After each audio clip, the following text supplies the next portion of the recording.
Welcome to the Recruitment Rollercoaster podcast. My name is Hisham Aziz and I am joined today. It's another late night session in the Hunted offices. So thank you for joining me this evening. But I'm joined by Calum Lyle, who is a director at Robertson Sumner Recruitment Agency. That's me. Good to be here. I just practiced that about 3 times. Yeah, I know, and you've absolutely smashed it. So. No, as I said, mate, I know it's a bit late, so thanks for joining me, mate. But look, as I was saying before we went live, where I obviously I took a cheeky look at your LinkedIn. Yeah. But how did you get into recruitment, Calum? Talk to us, mate. I think probably like most people, you just fall into recruitment. I'm not sure many people just jump out the womb wanting to spec CVs. And, Definitely not. But no, I kind of just fell into recruitment. I graduated from Bournemouth Uni, International Hospitality Management. So interesting. Probably quite an unusual degree or a degree. What made you pick that? My old man, actually. So really? I think before uni, you don't really know what you want to do, and kind of like leaving uni, you don't really know what you want to do. So Where's your dad from? Glasgow. Had to get that in. I can speak like this. There's the podcast. No, but my old man, proper Glaswegian grafter. He did hospitality management in Strathclyde Uni, which is like the second uni in Glasgow. And worked his way up the corporate ladder. So actually started with Stakis, who got bought out by Hilton, but then got into HR. So that's actually one of my drivers for wanting to get into recruitment. So I did my dissertation. I just became interested in like really. He was sort of people director, HR director of lots of big businesses. So influenced by your dad then? Influenced by my dad. Got really interested in like employee engagement and why people work somewhere, or why do so many people hate their job. Exactly. and sort of how some businesses absolutely smash it, and some businesses that is interesting, to be fair. Yeah, so I got really interested in that, and then I think just like all these things, you leave uni and you type in. To be honest, recruitment's everywhere, isn't it? Yeah, it is. You type in any job, you could type in bloody zookeeper or something, and recruitment would still be the number for like first 10. But obviously, when you do that, you don't realise that it's actually that's a recruiter that's trying to. Do you get what I mean? No, 100%. When you first start, it's like, so, Mum, I applied for all these jobs today, and really you just gave your CV to like 50 different recruiters. Exactly. And then you just get pestered. Oh yeah, by the way, Calum, no, that job there no longer exists, mate. Let me tell you about this beekeeper job. Exactly. You haven't got a clue when you're applying. I also found that just application process and just applying for jobs really interesting. I don't think I've ever got a job in like a conventional type way. I did a placement as part of uni, and I sort of tell this story every now and then. I got that via reading an article in a paper, which was via the VP of Intercontinental Hotel Group. And it was effectively millennial bashing, really? And this was 2012, so probably quite early for people to really jump on that bandwagon and just say millennials are lazy and all this good stuff. And I wrote him a letter. So I wrote him a letter said, I know, really old school, saying, hey, I think I'm... You went to type then? I wrote him a letter on it. You went to that so but I wrote him a letter kind of saying... I can partly agree with you, but I'm actually I'd like to prove you wrong on a lot of this, and not expecting to hear anything back. I sent it to the States, and his PA next week got back to me and offered me a job as my internship. That's so really cool. I enjoyed the sort of chase of getting through to some of these people, and obviously I've always lived a fairly comfortable and ridiculously lucky lifestyle. So you sort of become accustomed to having nice things or going on nice holidays, but I didn't want to sponge it all off my parents. So recruitment, every recruitment job says you're going to earn £100,000 and you're going to earn 4 Rolexes in the first year. And obviously all that good stuff. That's rubbish. So then just to set the scene then, so then you got into recruitment and then you've worked at Robertson Sumner for just over 5 years. So just over 5 years. And that's been your only recruitment job, Only recruitment job, yeah. Interesting. So I guess before you joined them, so by this point, what was your perception of recruitment like? Was you then actively interviewing at recruitment agencies? I didn't actively interview, if I'm honest. I applied for a couple of things. I went to one of these, like a Pareto Law-esque interview. How was that? Hated it. Yeah. Absolutely. Because I had a story, I think I had a chap called Jack Pryor on, and he went through that, and it sounded grim, mate. I never did any of those. It's just it's a competition to see who shouts the loudest, and that's not really why I wanted to. But obviously, people get chopped there and then, and like So, and to be honest, I got through it. So there was 40 grads or whatever. You got through it. Yeah, you go into a room. What was the worst thing you had to do through that process?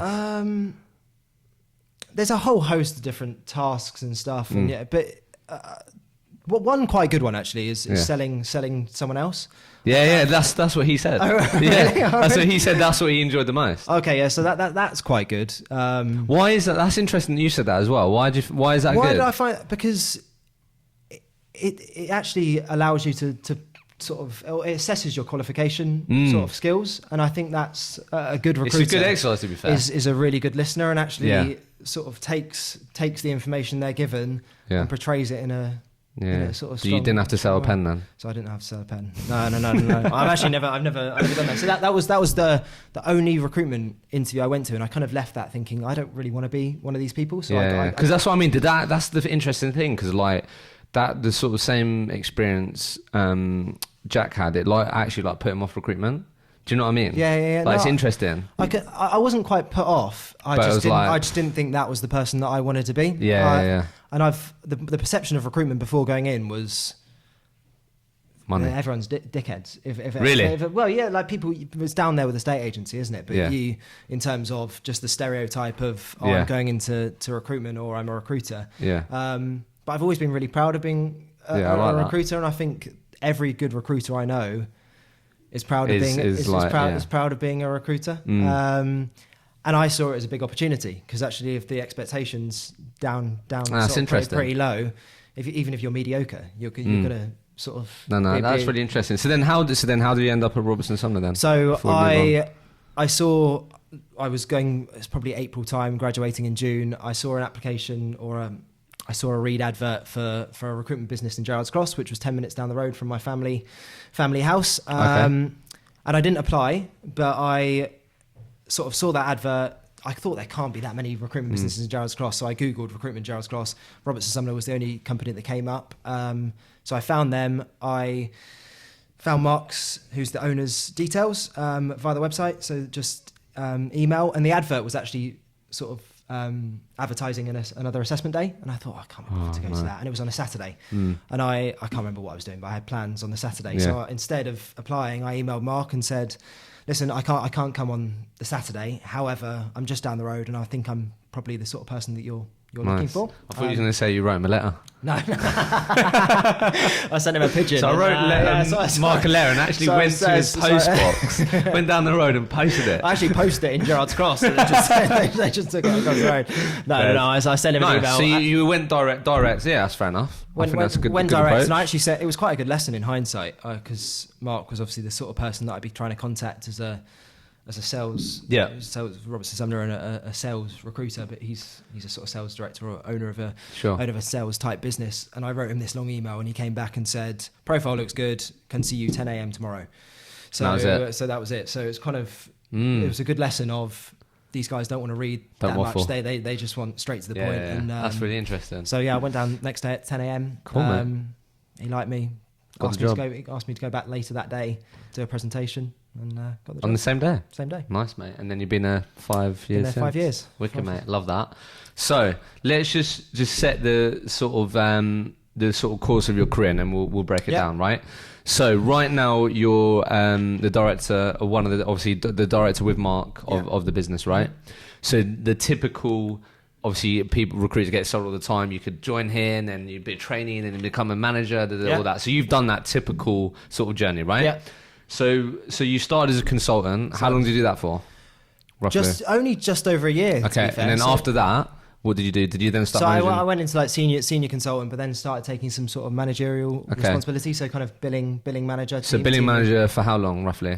About a year and a half. Yeah, and then after that? And then... actually swapped roles with Mark. Really? So it was a big step for him. Yeah. Swapped roles with Mark and looked after the whole team. Okay. So, and then how long have you looked after the whole team for? But just coming up to 3 years now. 3 years. So like 2 and a bit years, like billing, Yeah.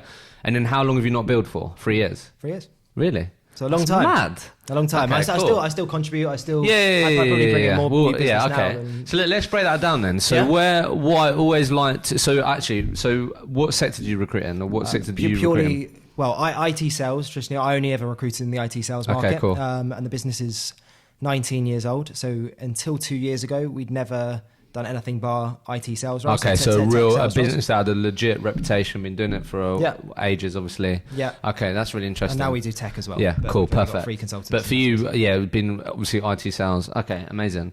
So firstly, like, how were your first 12 months then in terms of performance-wise? My first 3 months, really didn't like it. Really? Which was quite interesting. Why didn't you like it? Because I'd come from like a hospitality background and I'd done sales in hospitality, I think it was a big move for me. And quite a lot of people were saying it might not be the right move. And I was really focused on, I had offers at like 30K or whatever. And obviously I took 18 or the much less to go into recruitment. So I went in really motivated just to earn money because that was one of the main purposes of me doing it. And I kind of got involved in like, there was sort of certain office politics, or my team leader left on my second month, or actually first month, really, back end, the start of the second month. And I was kind of 50% focused on recruitment and 50% focused on money, politics, or all the other type stuff.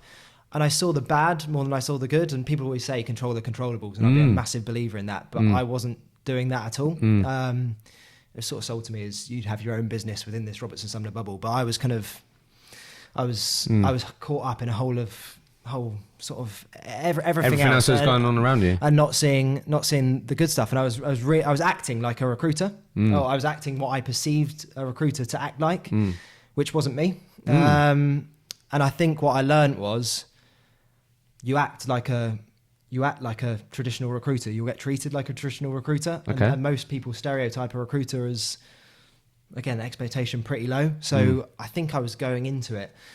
I wasn't with genuine. That mindset. I wasn't genuine. You wasn't genuine. That's interesting. I don't think so. I was just trying to get some. But was you just straight on trying to source candidates? Would you straight like BD and? We sort of share a lot of business. It's quite a collaborative workforce, so or sort of team at the time. There was only 7 of us. Oh wow! So it's quite a small. Yeah, I joined a business of that size. A small team, so I was working. So you like working other people's jobs, maybe? Working other people's roles to start with, and just I was trying to sell to people. I was trying to sort of really, really go in and just be this flurry of energy. And I've got a lot of energy, but I wasn't sort of seeing it for the right reasons or being. I don't think I was being very me. That's really interesting. That was quite a. So how did you realise that then?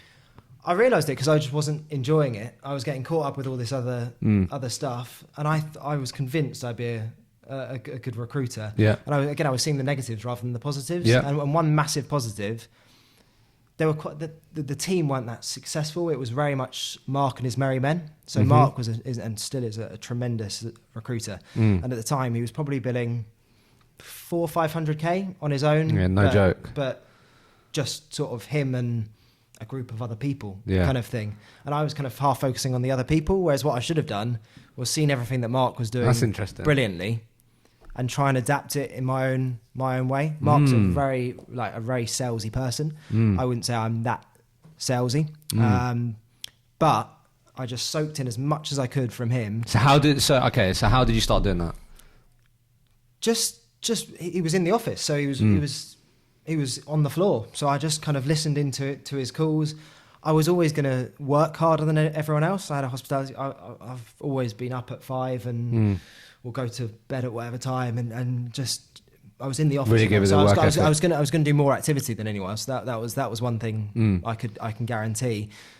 But I wasn't very genuine. I kind of changed my mindset and looked at everything that Mark was doing, and I think of how I'd want to be treated as a candidate, rather than how I think I should be as a recruiter. I know that sounds that kind of sounds a bit weird, but I treated every candidate as if they were my missus or my friend or whatever, and I try and do the best thing by them. Just do the right thing. Yeah, do the right thing, and sort of let money not be my main motivator. And that really worked wonders for me. So what then happened to the end of that first year then? Like, did things start to change? So things started to change. I was reasonably set. I probably build maybe 30k within that first 4 months. So not particularly much. You know how much I build in my first year? No, I don't know. 24k, mate. Yeah, in a whole year. Yeah. Okay. But that being said, I think a lot of the best recruiters I know didn't bill that much in the first year. Fuck knows. Really? Maybe, I don't know. That made me feel a bit better. Yeah. It's because I think it's the process. Like you've got to invest in like relationships, and you've got to invest in doing the right thing, and not invest. Yeah, and then surprisingly, the money takes care of itself, right? Things come from that. I used to. It's a stupid analogy, but I used to work in Starbucks, and Starbucks' values were they had 6 guiding principles, right? And the money and their shareholders came last. So their philosophy was we create a great product, we create a great service, a great working environment, the rest will follow. And I kind of put that into recruitment. So I just tried to do the best by every candidate that I spoke to. So make sure I come off every call being everyone's favorite recruiter and actually follow up with people. What recruiters do terribly, especially at that first stage, when they're just focused on candidates, they don't actually follow up or care. They speak to a candidate, they're not right for the job they're looking at, they just sort of fade into the abyss. I didn't think that worked. So I started building relationships with candidates, and guess what? Then they started referring me into businesses. And it just started becoming snowballed. That's really interesting. So, okay, cool. So then those 7 months, like what would you say then, just to wrap that up, like the core of what you started to do differently then? Was it the simple mind shift of, well, actually, let's stop treating everyone like a number and just trying to sell my opportunity to every single person, even if it may not be right, and just actually, do the right thing, listen, learn from Mark, all these types of things. Yeah, and just soak up things around, soak up everything and adapt everything into the way that I wanted to work. Yeah, no, it's like, think about. So the office I recruited in, there's like 8 people.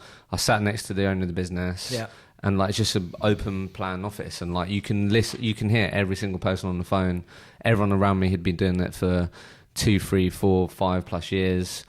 So like, if you're listening right now and you're in that type of environment, it's like stop thinking like you know how to do it, and like start just being a sponge and listen and take feedback 100%. And all these things, isn't 100%. Look at all the positives around you. Look what people are doing well. It's hard to, when you're in that, because like it's easy to say, isn't it? Like stop looking at the negatives, but like it's hard when you're in that. Oh, 100%. And recruitment on the bad days is the worst job. Because like, how did you get above that? Because it is hard to, because ultimately that takes a bit of sort of self-awareness, and for you to be able to go, well, actually, Calum, like just stop being a knobhead here, and like. I noticed it change pretty quickly. Really? I noticed half the conversations I was having, I wasn't doing probably for my best interest. I was just doing to build a relationship with someone. And I think if you start doing that, because the bit you worry about, right, is the business development and actually picking up the phone and making all these cold calls. What you realise is, if you start being the best recruiter to every single candidate, candidates they do care, obviously, if you place them. I'm not saying that, and that's obviously the goal.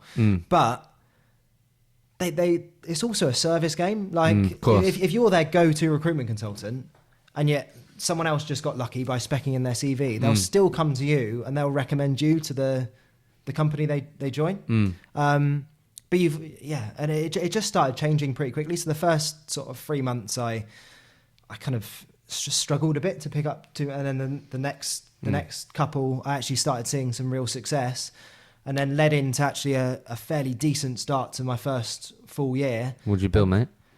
128, so not a lot. But first year, that's not fucking bad at all, is it? First year, I was pretty. Well, it was okay. Yeah. But but from where you was, right? When 100%. you're thinking about back from it. So okay then, to wrap that up then, a lot of people, I think it's fair to say, right, those first 3 months could have quit, right? Yeah, definitely. Why didn't you quit? Because I needed to prove to myself I could do it. I wouldn't have quit. I was sort of thinking though at that time, just get to the first year. Do you know what I mean? It's a good milestone. Yeah, it wasn't like I was going to do this forever, but it was. Get to year and see where we're at. Yeah, I needed to shape myself, and how my recruitment career's gone. Every month that's gone by, I've loved the job more and more. That's amazing. I think even still, probably 2 years in, or maybe not, about a year and a half in, I wasn't sure I was like it was the perfect or it's a long-term thing. But suddenly it just starts clicking. I know that sounds crazy, but if you just constantly invest in the right activity and constantly feel like you're doing the right thing or feel comfortable with everything you're doing, but also it is an activity game, right? You need to speak to as many people as you can. You need to have the conversations. You need to do the right thing, but it just kind of clicks, and you get so much back from it. And guess what? You start working with clients who you actually want to work with, and you actually get on with, and you've got some sort of common ground with those people. Okay, so second year then. How did that look then? Because I feel like quite a lot must have gone on for you to then at the end of that year or beginning of the third year to then you be in a position where you're managing the whole team. Do you know what I mean? So like when did you become a senior? So I became a senior probably just after a year mark. And did you want that? It was just a milestone. It was kind of like because you hit X. Yeah, you hit X amount. And so that meant what? You then manage people. Or? No, that just meant you became a senior. And you consultant. got okay, fair. If I'm honest, it's just a fair ego enough. Boost. I thought fair enough. A LinkedIn change.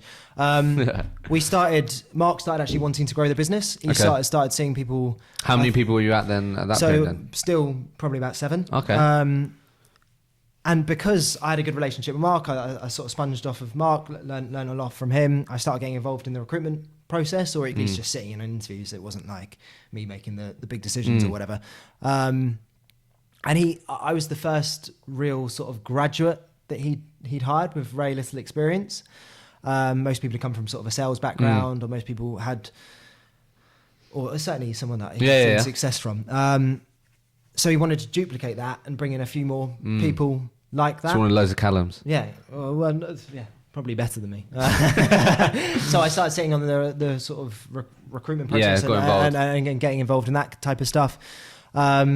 And it just sort of naturally evolved into that. And I was doing the job in the right way, very like Mark. And I think we've got the exact same philosophy of how to do the role. And Mark hates managing people, right? So he's a very good recruiter. He's a terrible, terrible manager. Luckily only manages me now, but that's what he was sort of bad at. He was very good, and I was good at asking for responsibility. So I just kept saying to him, if I bill this, will you give me X pay rise? And he said, yep. And sort of begrudgingly he that's said really yes. interesting. And so you managed up, right?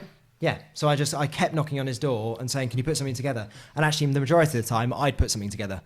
So I'd try and go with a solution of saying, there's nothing in place here, right? But if I bill 30K in the next 2 months, will you give me this? Will you give me some sort of team leadership, or can I mentor someone? Or because that's just what I wanted to do. I had a bit of a management sort of background in hospitality, and I was seeing these people coming in, and I was actually understanding that I hated the first 3 months, but then turned it round, and I could probably add some advice. You had the story to sort of resonate with these people. And I was starting seeing some real success at that point, so I sort of wanted to... Really believe in yourself, confident. Exactly, and I wanted other people to sort of see that success. I think what I love about that is like you really identified like your value. Do you know what I mean? Besides then, I think that's obviously the difference between people that ultimately like another Calum who'd done the same thing could just continue on just billing, making more money. But you recognise an opportunity where Mark's a great biller, built this business, but he isn't great at managing people, and you saw that actually I can actually add a lot of value here. Yeah, that's really interesting. And there was no real support around anyone, so everyone could look at Mark and think, okay, he's great. He's great, but there was no practicality as to how you can get to that point. Exactly, or there was no sort of anyone putting their arm around their shoulder and saying, hey, or something. This is what I do. Do you know what I mean? So that's really interesting. So I think that's what, for me personally, I'd love to get your thoughts on this, but that's what I really like around a smaller business. Yeah. Definitely. Do you know what I mean? Definitely. Like for me, I mean, my only experience is I worked for a big insurance company, then worked for a small insurance brokerage, then worked for a recruitment business of 8 people, and then worked for a startup, which again had that sort of size people, and then now started my own business. But my personal opinion is if I would probably choose a smaller business like you've experienced, probably a lot of the times, because I think unique opportunities like that can present themselves. Oh, 100%. Do you know what I mean? 100%. And a lot of it was timing. Definitely. But also the proactiveness and you recognizing the opportunity. 100%. Because like, what's like when like people listening, right? They might be in a big corporate or whatever. Like, what's your view on sort of bigger, I don't know, Hayes, Page, whatever, to Robertson Sumner, for example? What's your sort of perspective on that? I think we'd give, or like a Robertson Sumner or a smaller business would give someone, if you've got the initiative and a real drive to do the role and you feel like you can create your own lane and do the job the way you want to do it, I think a smaller business is better in many ways, and especially commission structure and having the freedom to probably do things the way you want to do it, less red tape, etc. I also think there's huge value in the bigger business. Yeah, it's pros and cons of both. Our one of our biggest billers, actually our biggest biller at the moment, Aaron, came from Michael Page background, only was there 8 months. It's the training. What I always hear is like the training and all the processes and all that you get exposed to, which is like top class. And I think probably in those sort of businesses, you could potentially be not forced to do it the way they do it, but there's a bit more of like this is the Page way. Off you go. I don't know. I've never experienced it, I sort of. It's interesting. I take a bit of a step back and let people kind of decide their own way. Ask lots of questions as to what way someone wants to recruit and their sort of ethos. Obviously, there's a Robertson Sumner ethos and a way that we like people doing. It's interesting. So, okay. So then, did you manage like a smaller group of people before you managed the whole team? Yeah, and that has definitely been the hardest part of my. So how many people did you manage? So I had a team of 4. Okay, and that was after how long? About 2 years. It's between like, 18 months. And you was like, Mark, right, let's do it. Like, did you do some mentorship before? Did you go straight from? I did a little bit of mentorship, and kind of guided people through their first couple of weeks, or at least gave training sessions in the first few weeks, etc.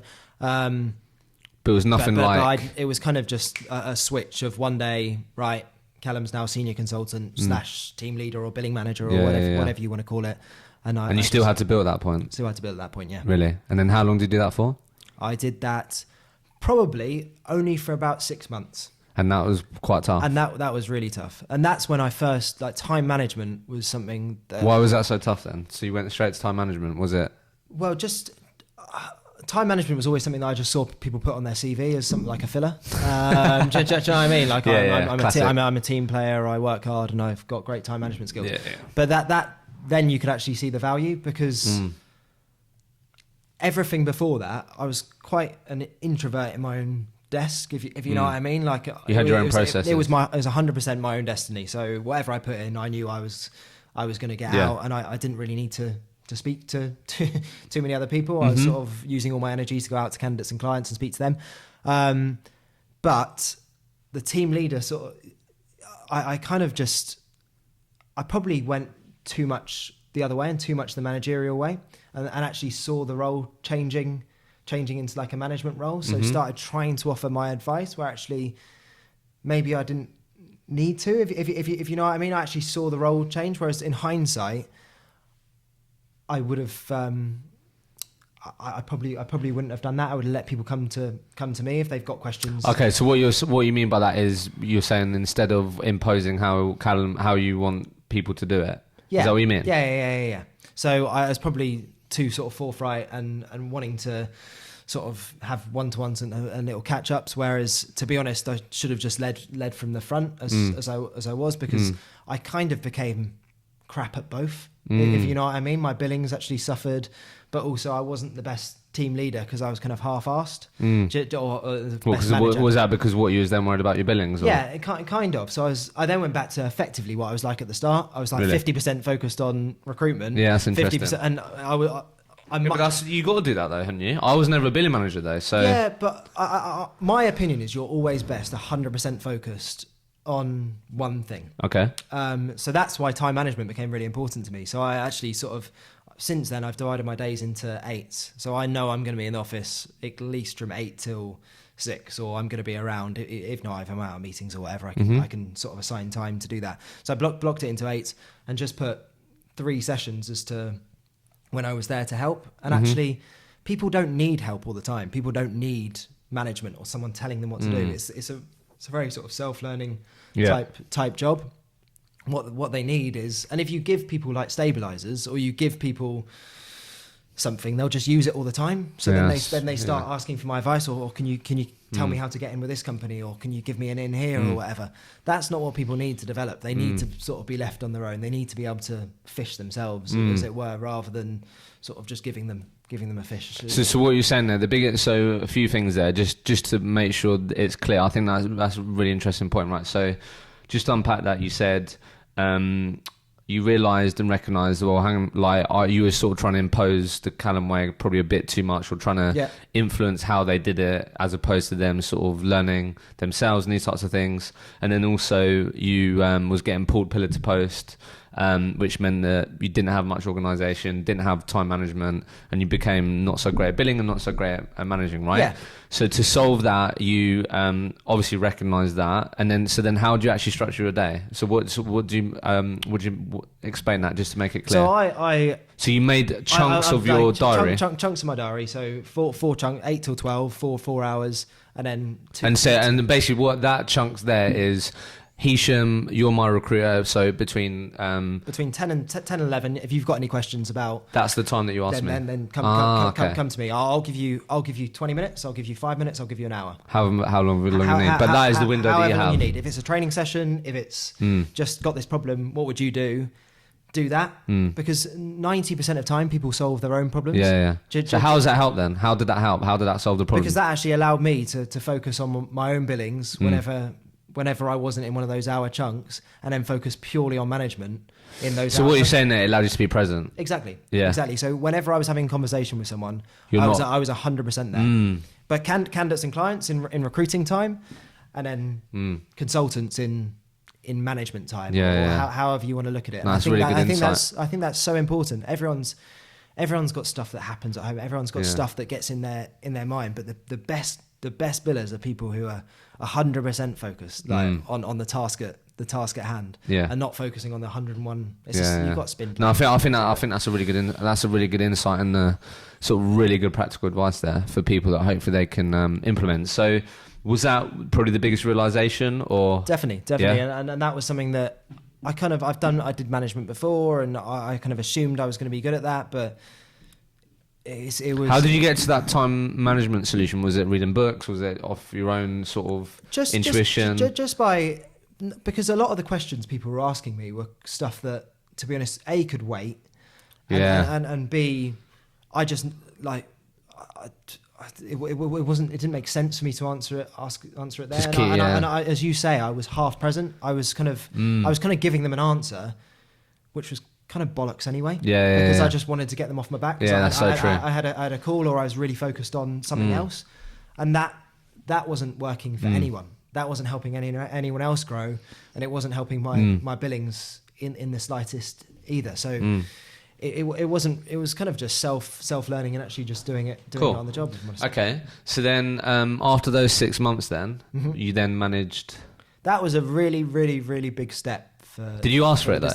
I did, yeah. Well, I kept sort of saying it. And Mark was just, we were growing to a point. So I joined when we had 7 consultants. At that point, we probably had about 12. And it's a tough number around that, isn't it? It's tough to like get past. It was a tough number. Mark was getting ridiculously stressed with all of the management side. He really didn't want to do it. He wasn't necessarily that good at it. He was a much better biller than me. And we were at a point where I was billing around 15k a month, plus having managerial responsibility. That's not fucking bad. No, it's not. It's not terrible, but it's enough for someone like Mark to be able to cover my desk in a real short term, and think, right, I can take this hit now. But at that point, I was 24, and then for a 24-year-old to look after a business, and especially someone's pride and joy in Mark's. So when you say look after the business, what do you mean?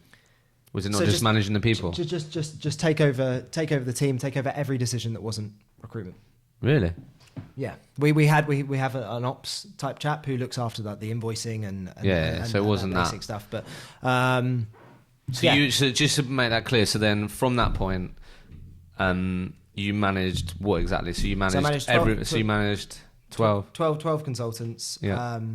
any decision that wasn't recruitment based. So what we were going to put our marketing budget on, or any supplier type stuff. Okay. And then also internal hiring. Yeah. Okay. So just everything. And then you've been in that ever since. Yeah. Wow, that's interesting. That. Yeah. No. Again, I think this is such a cool story to share with people that if you're in a sort of small growing business right now, there's like, if you want it, there's opportunities to be had. Once you've proven you've got a basic level of experience in recruitment, and you can actually build something and you can generate something from nothing. I'm a massive believer. It's all on.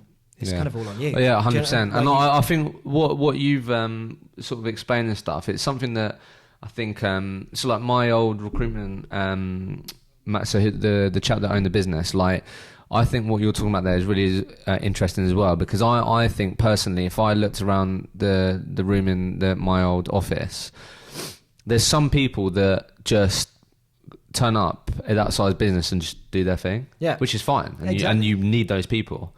But I think you're a bit similar to me, where what you've done really well is, like, obviously you've done everything that you need to in terms of to show Mark that you're someone that he can trust and these things, but you've really built a unique relationship with Mark. Do you know what I mean? Yeah. And that's also something that people can do, and I've sort of quite naturally done that. Like he's still a mentor to me now, and I can always speak to him these things, but if you were to look around in that office then, like, how many people were trying to really cultivate that relationship to a point where it's like, well, actually there's a real opportunity here for me. Do you know what I mean? Yeah. And then I think that's really, like, you can actively do that if you want it. 100%. But people put in this imaginary, like, glass ceiling of you can't do it because no one else has done it. Which to me just didn't make sense. Yeah. Like, if I asked the responsibility, if Mark doesn't want to do something, if he doesn't want to manage people, there's going to be a solution. There's going to have to be a solution at some point. In the road, like if he wants to grow the business, so sort of qualifying out with him. Does he actually want to grow the business? Nice. I really like how you spoke about it. Go with a solution. Don't go with a problem. Like, don't just add to his problems. You don't want to manage. Okay, well, what's that about? Right, so you don't want to manage. Give me a timescale. Give me what you want me to do in order to take that burden off of you. Like, actually go with a solution. So how many people do you have there now? 21. Wow. So that must have been quite interesting. Yeah. So the first year of me looking after things, and it was hard for Mark. I think probably in hindsight for him, it was probably the best decision he's ever made, but also one of the worst. Really? Only in the sense of it was his baby, like, and everything kind of revolved around him. Whereas now he's kind of not obsolete, because he still very, very much takes part, but he doesn't need to be there anymore, which is quite difficult, I think, for that can be. I mean, obviously, you said it's been going for 16 years, 19 years, 19 years. So like, obviously, he wakes up every day, knows what he needs to do. Now he's like, I've got this fucking 24-year-old running shot. What the fuck do I do? 100%, and that, I think, was really was a personal challenge, isn't it? Yeah, exactly. And I think what you realise is, because it was with him in the room, you put a ceiling there, because he manages his own relationships, he's billing, and people don't realise what they can do. Whereas we had some really good talent, and then suddenly, guess what? Everyone starts billing a lot more. Wow. It's not Mark and his merry men. Everyone's kind of got their own little business and their own little quirks and way of doing things, and people just start growing. It sort of booms. That first year we grew 59%. Really? And so what did you put that down to? What I put that down to? Mark taking less responsibility and giving people more. So one person. It's kind of like that analogy. How do you eat an elephant? Like not just loads of people taking small chunks. So it was kind of like that. It's taking everything off of one person and giving loads of people more responsibility. And when given more responsibility, people step up to the step up to the mark, and people start billing more. People start thinking, okay, this is serious now. I can start earning proper money, and I can start developing my own relationships, and this is my own recruitment business within this Robertson Sumner bubble, rather than I'm kind of one of Mark's minions or whatever. Do you know what I mean? No, yeah, definitely. I think that especially in that site, like, sort of close environment, that must have been intense if people felt like that. To them, that must have been sort of an interesting relief for people. Do you know what I mean? Yeah. To feel like, oh, this Calum chaps is running shop now. Like, he's just 25-year-old kid, mate. Why can't I? And I think. Did you have to manage people older than you? Yeah. And was that difficult? Not particularly, because I don't think age is fucking irrelevant. I don't think that's too much of an issue. I think people have seen. I was very sort of respectful, and I'm the. You're just not coming across of I know it, or I'm 24, like that sort of knobhead. No, that's when it's trouble, isn't it? I'm a massive mindset that leaders eat last, and it's like my responsibility. If anything, the higher I go, the less kind of less it's about you. Perks and stuff I get. It's all about them. It's just giving them the platform to grow. And actually, once you start seeing that, so then they had a success story that wasn't Mark Sumner, the owner of the business. They had another success story, and you just branch off more and more people like that, and then it makes it easier hiring for yourself, because you can say, oh, Aaron's done this, or Adam's done this, or Shannon's done. There's a lot more examples. There's a lot more people to look and go, well, they're just like me. Exactly, of actually people being successful. Okay, so what was cool. So then over the last 3 years, then for you, then as now managing this business, it's been focusing on growing the business. Yeah. Not only headcount, but in terms of revenue and these things. So how have you done on that standpoint? We've grown. We started with about 12 when I first took the position, and now we're at 21. Grew 59%, 34%, and we've already hit our number this year. That's amazing. In terms of revenue. So things are That's amazing. Things are just okay. So what I'd be keen to get your thoughts on now, because I think you're in a and I always love talking about this, because I think it can sort of give you the opportunity to give some real value to people listening. Through that whole journey, then, mate. How obviously you've been seeing these people flourishing, getting more responsibility, etc., etc., etc. Besides obviously the unique nuance of Robertson Sumner and that type of environment, what have been the sort of core things that you've picked up or noticed that your guys, girls now who are flying, top performers, whatever, how have you seen them grow and see the things that they've changed and the habits that they've implemented in their day? What are some of the key things that you picked up on? It's kind of having the mindset to do it. I know that sounds silly, but I'm a massive believer that you should reflect every day and every week and every month and because you don't know how far you've come unless you take the time, unless you do that. And I kind of encourage people to break down their days like I did when I sort of into sort of 8th and make sure 2 of those 8 chunks is trying something new and actually working out at the end of the day, did that work? Was that good? Was that bad? And then either cutting it down or doubling up on that, because some things will work for people, some things people will hate. Like, so when you say, sorry, just to butt in there, when you say cut up your day in 8, what do you mean? So again, for four slots between 8 and 12, 4 slots between 2 and 6. Okay. But if it's 8, it's 8. If it's 4, it's 4. Okay. I find I've got a really short attention span. So if I agree. I've done it myself recently, definitely, in terms of like blocking out certain chunks to do just that and these things. So, but that's really interesting. Okay, so mindset, and a part of how these people, how that's become better for people is you've encouraged them to try different things. You've encouraged them to reflect these types of things, and also just someone's got to have a big why. They've got to actually understand why they're doing it and why Robertson Sumner are doing it. And if I'm not a believer that should be money. I know people say, they draw diagrams of Ferraris and Porsches and Rolexes or whatever that may be, and they sort of draw out chunks as the closer they get. That will work for some people, right? But there's got to be something beyond that. I think mine is stupid, but it reflects everything I do. My sort of why is I want to do a TED talk. So really, So it's the top line of my CV, and it has been since I started. So I want to do a TED talk, and I want to make 2 people millionaires.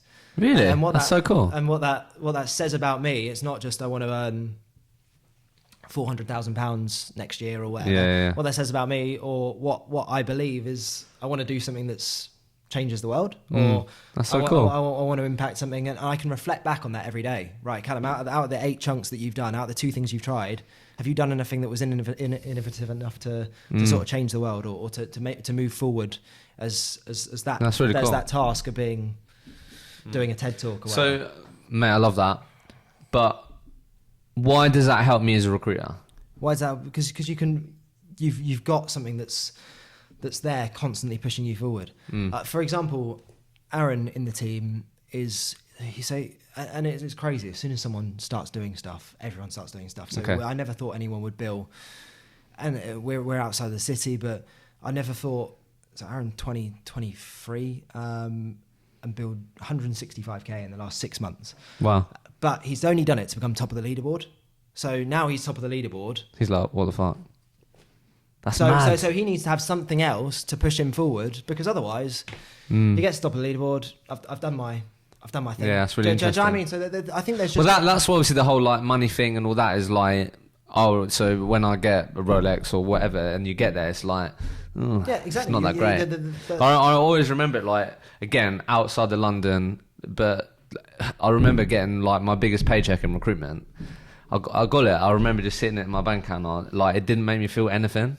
Do you know what I mean? No. It's just a mad feeling. Because, like, I just always had in my head, like, yeah, keep pushing. This is why I want to do it, blah, blah, blah, money, money, money. And then, like, you get, like, the biggest amount of you've ever had in your career. And it's like, you just don't... It means nothing, doesn't it? Yeah, it's mad.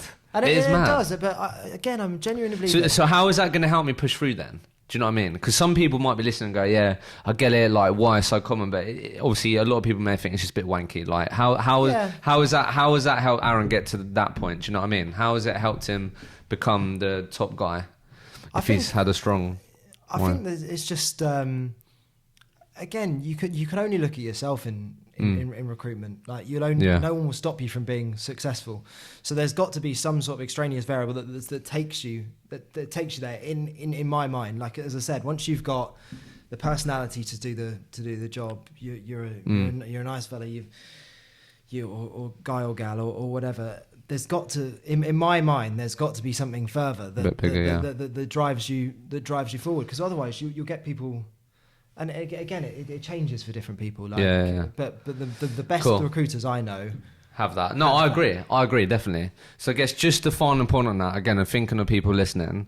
Like, if I'm a manager right now and I've got 3 people around me, I've got 3 Calums running around, and I just think, like, they are struggling, like, they're letting the bad days get the better of them, these things. And I really think, okay, Calum, what he's saying, having that sort of bigger picture thinking, why they're doing it, these types of things, is going to help them get through that, right? So how have you got that in your people? Do you know what I mean? Because that can't always be easy. I think what I've learned, especially managing, is to take a step back. Always ask questions. Don't necessarily answer questions. So if someone comes to the problem, they'll answer the question themselves. You've just got to pose the right questions.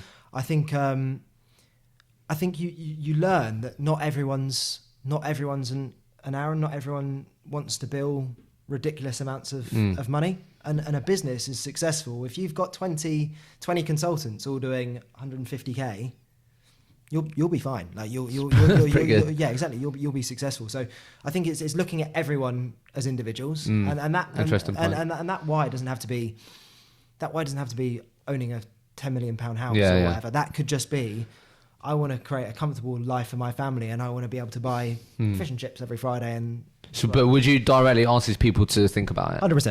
100%. And I'd keep going back to it. Really? I'd keep going back to it. Right. You said you... How early on did you get to think about that, though? It's first day. Really? Yeah, 100%. Yeah. There's got to be something. And it allows me to know more about you. Yeah. Because I want to know what is actually pushing you. Because if I say, oh, you haven't done your 10k this month or whatever, but do you really want that Rolex? Or do you really... Yeah. You do? Oh, like what? Come on. Yeah. There's got to be something that actually, because I'm with you. I stupidly went out and bought a watch for my first paycheck, but the money in my bank didn't mean anything. Aaron billing 200 whatever k, it means something. Obviously, he lives a certain lifestyle, but because of it, or you can grow that lifestyle. But half of the fun for him is getting to the top of the leaderboard. Like it's not the money, it's the thing behind the money. Do you know what I mean? So I think it's important that you understand that. I think it's important that you understand what someone actually wants to achieve, and keep pushing them at the same. Because if you manage everyone the same, everyone will just end up. Yeah, that's really interesting. Okay, because I've sort of seen it myself, and how have you found, or what do you think has been the core of the success of you going from 12 to 20, 21 people, do you think? Having other people delivering and sort of success stories and a vibe around that. We've got such a much better engaged workforce, and honestly, anyone would do anything for anyone, and it's kind of just developing that culture. I think it's quite hard just to be a lone wolf. I think at the start of my recruitment career, that was what I actually struggled with, because everyone was kind of a lone wolf looking at Mark thinking no one will ever do that. Whereas now, it's funny, it is that sort of 4-minute mile type philosophy. Once someone does something, it pushes the next person to do it, and then it pushes the next person to do it, and then once you've started pushing people, once you've got these success stories, I think it's quite easy to then get new people brought into that. Bring new people in and actually think, okay, these guys are being successful. I need to copy Mark or Hisham. Or That makes sense. What are the 2 core things you look in for hires for your business? Humility. I think every recruiter or successful recruiter is actually proud of being a recruiter, and they don't hold themselves in too sort of high regard, and they don't think they're the dog's bollocks. And probably the mindset, because to humility and probably mindset and reflection and growing and all that good stuff. That the personality has got to be there. I'm not a big believer that anyone can be a £1 million biller or whatever. You've still got to have the right personality. Or it's like you put Harry Kane next to me, I can't be that. I'm just not. I haven't got the talent. Like I haven't got that. You haven't got the knees, mate. Yeah, exactly. I haven't got the knees. I'm hobbling around on crutches. But you've got to have a core. But no, I like that. So how do you pick up on humility in an interview and the mindset? Because how do you try and find that out in someone? It's quite interesting, because I actually went through a time where there was a point where we were struggling for vacancies. So we were struggling for like a conveyor belt of vacancies. And I actually went against my ethos and started hiring more salesy people. Or people I thought were salesy. Yeah. So they're a bit more arrogant.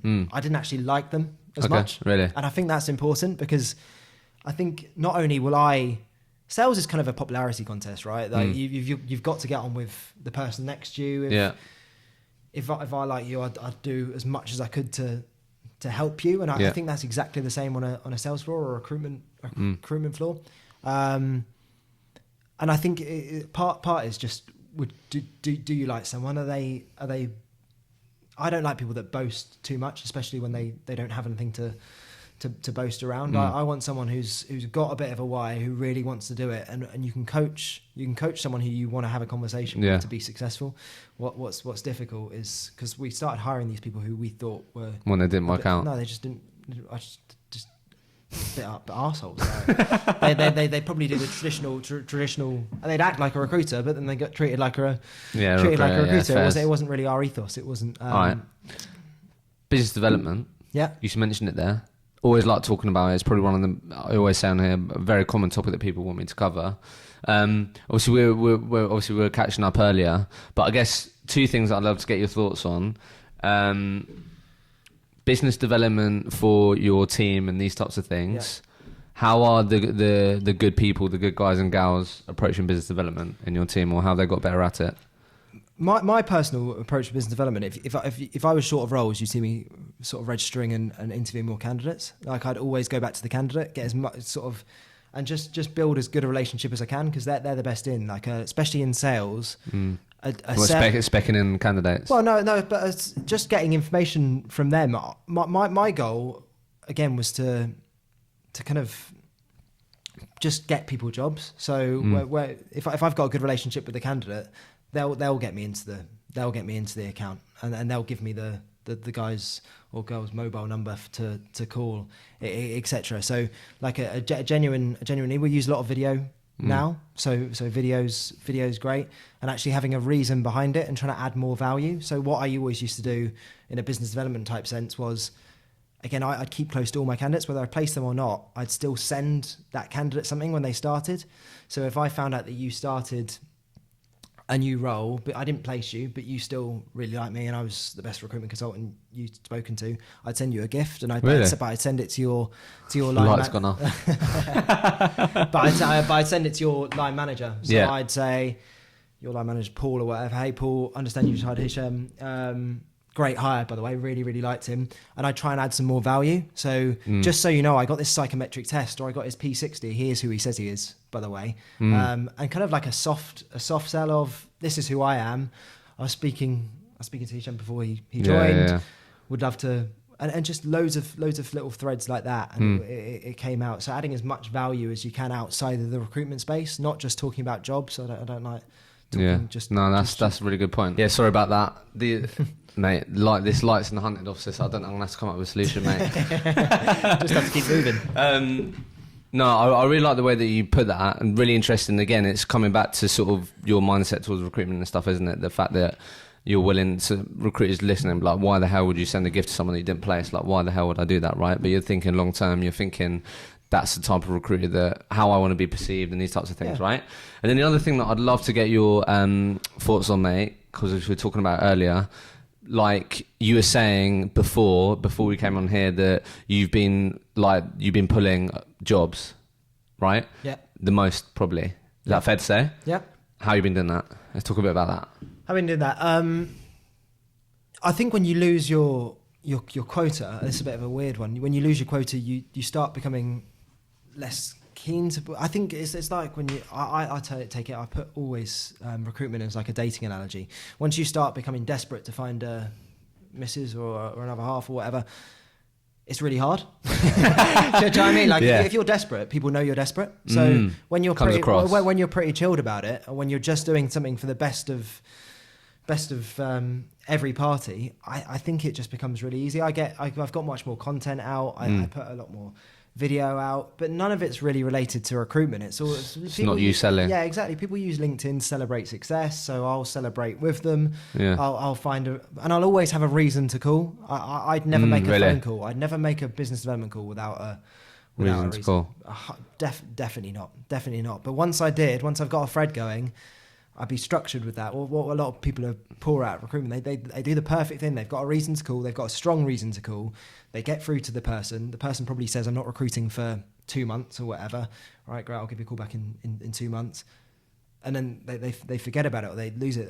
My diary was always full when I was recruiting of calls. Yeah, I'd always book them in. I always book them in and make sure people knew I was going to call. Okay. And if they didn't, then it makes the whole process so much harder, and it shows that you're actually diligent and you're gonna follow what your ethos is. What have you been making content about? What I'm making content about? It's probably easier for me because I'm making a lot of content. I make a lot of content about our business and how we grow. Yeah, you do that quite well. Success stories. But how is that pulling jobs? How's that pulling jobs? Because it gets loads of people engaging. If you put out a post and you've got 180 people like it or talking about it or whatever, it not only gives the consultant the opportunity to say, hey, I saw you. People love just liking stuff and commenting on people doing well, especially people they've spoken to. Yeah, no, you have it. So you've done quite well in celebrating people's success in your business. Yeah, celebrating people's success, just getting content out around sort of best practices when it comes to recruitment, and not necessarily talking about. I think you've got to add a lot more value in this market. I think rather than just talking about jobs all the time. I think there's actually got to be a lot of added value, and I probably turn away at least 50% of the roles that I'd get because I think it's impossible, and I'd always tell people it's impossible, and I actually quite enjoy both candidate and client side, because what a candidate's always going to say is, on the same dating analogy, Hisham, I want you to find me a new role. Can you find me Margot Robbie or Angelina Jolie or whatever? I just say that's you're not going to be able to find that. Saying no, being honest. Yeah, you've got to be realistic. But I'd make a bit of a joke out of it, right? I'll tell you what, you'll never bloody find that. But what I'll do, I'll give you a call back in 2 weeks, and you can try and prove me I'm wrong. Because if they somehow miraculously get, and in this instance, Margot Robbie's Google and Angelina Jolie's Microsoft, if they do that, buy them a couple of beers, and nice. You'll get in with those. You'll get in with those companies, and exactly the same with clients. Because otherwise, I like it, mate. Couple of things before we finish. Yeah. What's been your biggest learning since being on this sort of management journey? Learning that people won't care about the business as much as I care about the business. Oh, that's interesting. I get really, really frustrated all the time, because I'm so passionate about it. I love the business to death, and so are other people. But it's my it's my baby, it's not theirs. They're not going to care as much. Yeah, you can't think that they're going to do everything that you are, because it's not the same. Exactly. So it's unrealistic, and I think it's unrealistic, and I think it's unfair as well to treat everyone the same, because like there are some people who are happy billing 150k and earning 40 grand. Yeah. And in my head, obviously, at the start, I didn't understand that, so that was really difficult. That's really interesting. Why didn't you want to earn more? What are you doing? What? Yeah. Just chill out, Calum. Like, that's fine. People aren't going to care as much as all I can do is be there for the ones that do want to do more, and actually just push people to do a bit more. So again, it's recognizing like everyone's in their own lane, doing their own thing, and respecting that. Yeah, 100%. That's really interesting. Not getting too frustrated. But that doesn't mean they can't be brought into the business. It just means that they can't be brought in at the Calum standard. And there's a big difference between that. You can't set everyone the same standards that you've got, because otherwise people like it would go insane. I set really myself ridiculously high standards with everything, and if I did that with other people, it would only drive people away. Like it doesn't make sense. You've got to look at everyone as a unique individual and set their own standards, and let them set their standards as well, but just encourage them to do more. Encourage them to be the best person that they can be. I like rather that. than try and make them into a Calum, because that doesn't make sense. Yeah, I really like that. So two things, just because I've had a couple of messages about it recently, so I wanted to make sure I definitely asked it, and I'm sure your guys deal with this anyway, so I'd be interested to get your thoughts. Counter offers. Okay. Counter. Like what's like if your guys come to you, or one of your girls come to you and goes, Calum, like I'm not sure, like this person said they're going to accept a counter offer, or I think they might be prone to it, or whatever. Like that topic of counter offers. What's your sort of go-to advice to your guys? What comes to mind? Make sure you qualify out in the closing process. People closing in recruitment is one of those things, especially when you're new to recruitment. It seems really easy, right? Yeah, it's going to be. Yeah, and you celebrate straight away. Yeah, and you don't ask the other questions. Like you don't even find out. So when you said qualify the close, what do you mean? When you give them the offer, or qualify before? Qualify the close. When you say, yep. If they came back with 40k on a trial close or whatever, I'd definitely accept. So if you got counter offered and your current business offered you 50k, what would you say? What would you say to that? Look, I'm completely out of here. I'm done. Right, perfect. That's at least qualify out. Whereas most people just say, well, yeah, you've got the job. Yeah, right, get it under there. And then pull it under the table. Yeah. Whereas and you can't cut it out all the time. Everyone knows that. 80% of people or whatever who accept a counter offer leave within 6 months or whatever the stat is. But still, and you can't control it all the time, especially in the sales market. People will lie, or they'll just they won't tell the truth. They'll sell to you.